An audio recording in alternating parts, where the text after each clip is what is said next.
This quick guide will teach you how to create a passcode on Trading 212, ensuring your trading app remains secure and your information stays safe.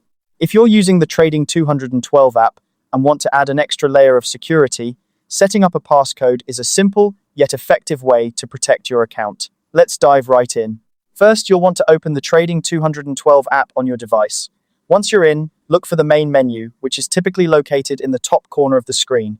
Navigating through the main menu is your gateway to accessing various features, including the security settings we'll be focusing on today.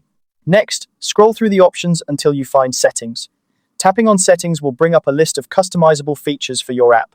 This is where you can fine-tune your app experience to suit your preferences, but for now, we're concentrating on security. Within the Settings menu, you'll see Privacy and Security. Go ahead and tap on this option. This section is crucial as it allows you to manage the security features of your app, ensuring that your personal and financial information remains protected. Now, locate and select Passcode Lock. This feature enables you to create a new passcode or change an existing one if you feel the need to update it. By setting a passcode, you're adding an important barrier against unauthorized access to your account. Think of it as a personalized key that only you possess, safeguarding your trading activities. In addition to setting a passcode, you have the option to enable biometrics.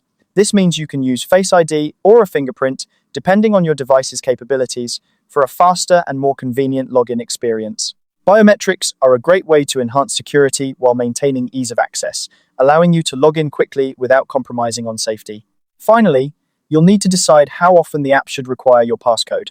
This setting is crucial as it determines the frequency with which you'll need to enter your passcode, balancing convenience and security. Consider how often you access the app and choose a setting that best fits your comfort level. Whether you prefer entering your passcode each time you open the app or only after a certain period of inactivity, this choice is entirely up to you. And there you have it.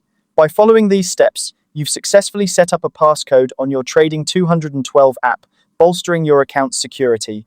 Remember, maintaining strong security practices is vital in today's digital landscape, especially when dealing with financial transactions. Thanks for following along, and happy trading.